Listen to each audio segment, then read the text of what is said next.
One of our key differentiators at DroneDeploy is the fact that we have our own automated flight app and mission planning tool directly within the product. Starting with our standard map and model, you're going to begin by outlining the area you want to capture.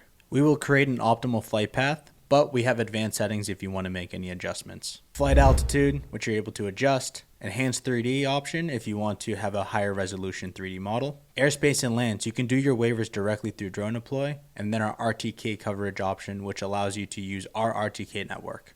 You can create missions in the office or in the field. When you get to site, you'll select your mission and then hit start flight to start the autonomous mission. The drone will begin to take off. It'll go to its starting location. In the top right, you will see the amount of photos being taken.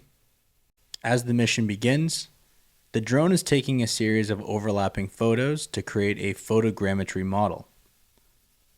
As you see, all those pins above the 3D model are individual photos that were stitched together using our software to create a 2D and 3D measurable output.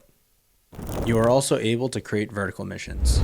To begin, you set the structure height, the lowest altitude that you want the drone to fly at, and the capture distance off the elevation. Once you get to site, you'll be able to select the mission that you created, hit start flight, and it will begin taking a series of overlapping photos to create a similar output to the standard map.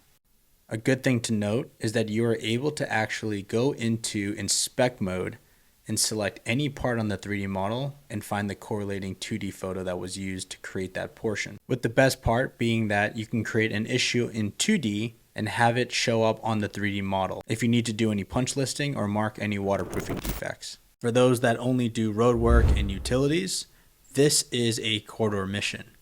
You're able just to draw a straight line. You can add multiple nodes for any corners or turns as well. And using the same method as the mapping mission, you're able to get this singular output. Now moving on to the media. People typically use drones for marketing content, but you don't realize that you can actually automate these missions. Starting with the 360 panorama, you're able to mark a location, and we will take 26 individual photos, creating a high resolution 360 panorama. Moving on to the photo and video plans. Each node is marked as a new photo that will be taken in the same exact location at the same angle every single time. This speeds up the time it's going to take for somebody to go out into the field, take a couple random photos, try to line up the angles, and hope that they get the same result every time. Instead, in 1 minute and 53 seconds, this is your output for both photos, and then continuing on to duplicate it as the video plan. Now we've covered a lot of different mission types. But once you get back into the office, you take out the SD card, you upload the data, and using the location information from the captures, we're able to recognize each mission type and drop them right onto where they belong on the site.